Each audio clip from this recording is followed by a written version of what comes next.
So after that bye week, Fresno State is now going to face a team that also had their bye week. That's very interesting. The Nevada Wolfpack. And before I do that, I want to go over the injury report for any of you gamblers who want to make some bets. Nevada, according to them, only are going to have like four players they put on the report. One guy's questionable. That's the linebacker Chris Smalley, and they are listing two wide receivers and a linebacker as out for the game. Looks like the only guy who has any significance is a guy named Jordan Brown. He's a Texas Tech transfer that has had 15 catches, 174 yards on the year. So that's second for the team, but I don't really think that's going to affect Nevada too much. Now, let me get to the Fresno State report. We have a lot more guys out. Starting punter is still out. He's not going to play. Missing a tight end, Liam, Braden Walton, who I know you guys, everyone's worried about. He's out for the game, but it looks like he'll be back at some point. And that Campbell McCaig, or whatever you say his name, he medically retired for the year, but they still list him as out for the year. But yeah, he's not coming back. All right, so if you're a gambler, you want to know that information, there you go. Now, the Wolfpack and the Bulldogs are set to play at 7:30 Friday, Fresno time on CBS Sports Network. That's a pain in the butt to get. If you have it at all, I mean, that was one reason why I was so excited to leave for the pack, but I guess we might get stuck with it, but who knows? Hopefully it's just Mountain West teams that eat it up if they make a deal with them. So, on the Wolfpack, what do we know about them? Bulldogs have played them 56 times. They lead the series overall 23-22 with a tie. I can't really remember them beating Fresno State when it really mattered, except when they had Colin Kaepernick. Outside of that, generally speaking, the Bulldogs have had a year of meaning. The Bulldogs usually won that game, and Nevada really has not been a factor outside of when they played, outside when they upset Fresno State in 2005 after the USC game.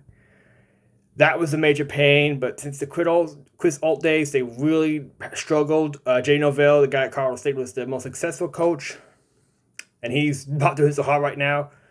That being said, there have been some nail biters. Last year was one. Bulldogs barely won 24-21.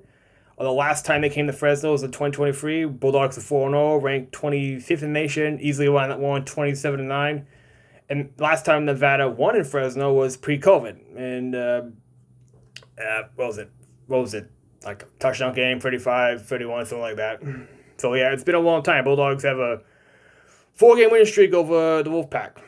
And they changed a lot since last year. Brandon Lewis, he went to Memphis, he was the starting quarterback last year, along with their second leading wide receiver and linebacker Watts. So they also had their wide receiver. So they're pretty much a new team from last year.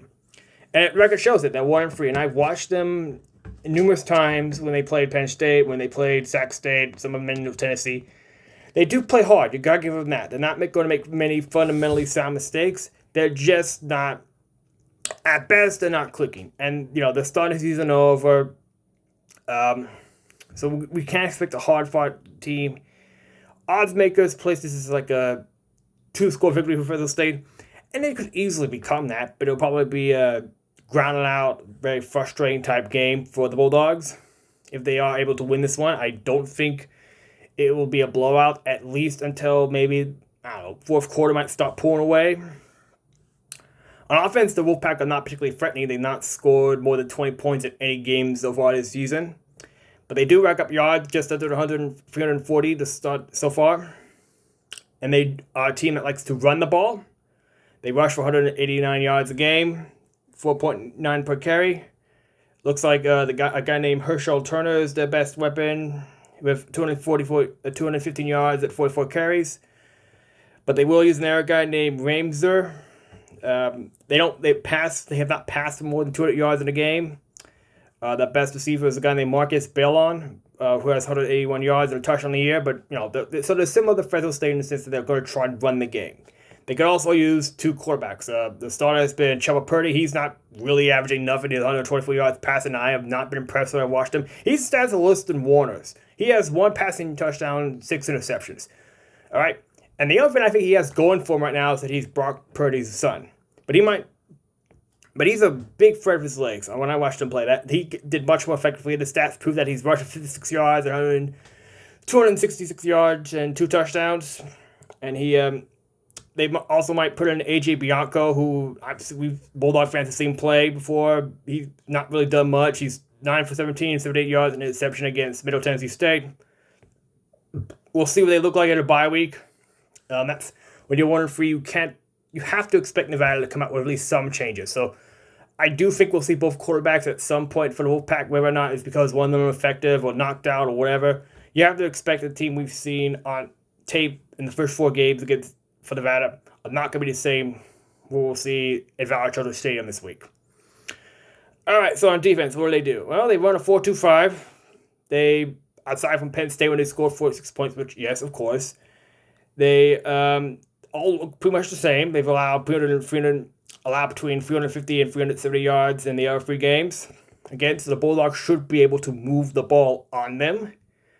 I can't imagine it being any different. Warner, he's going to have to keep an eye on the defense. They will get some turnovers. They have a linebacker of 2 on a year in Smith. So, and again, they have a defensive front that looks like they can create problems if the offensive line has a repeat performance against Hawaii. Now, Hawaii's defense gave up a lot of points against Air Force last week. It was like 30 plus, but a lot of that came in garbage time. So, who knows how good Hawaii's defense really is, especially off the rock. But you have to look at this Nevada defensive line and say, okay, you can't really give them a chance to get rolling. All right, like if you get a 2-score lead over the Wolfpack, that might be enough to just keep them out of the game. Special teams, there's nothing particularly special about them for Nevada. They're average. They don't make a lot of mistakes, but they're not particularly special. So it really shouldn't come down to it. I think Lynch will have a comeback after how he played at the Rock. Again, I'll just chalk it up to Island Voodoo. A lot of teams have trouble there, and I heard afterwards there's some wind issues as well, which can make a guy unfamiliar going to the Rock nervous. So we'll see how he does at home in the friendly confines and what should be a Bulldog victory. I mean, I do believe this will be a tough, grind them out kind of game till the 4th quarter where the Bulldogs just pull away because they are better. But Nevada will make the Bulldogs work for 3 quarters and it will look ugly. And then, I don't know, the final score might be something like 34-20, something like that. Where you think, okay, Bulldogs are going to control this game. And yeah, it probably will be. But Nevada will come out desperate, will get the best shot. They're going to start off 0-0, like we saw San Jose State against Mexico earlier tonight. But this should be a Bulldog victory. And last I saw tickets sold with 90% out for this game. So hopefully we bump it up to a sell. I know the fair is around, but come on, people.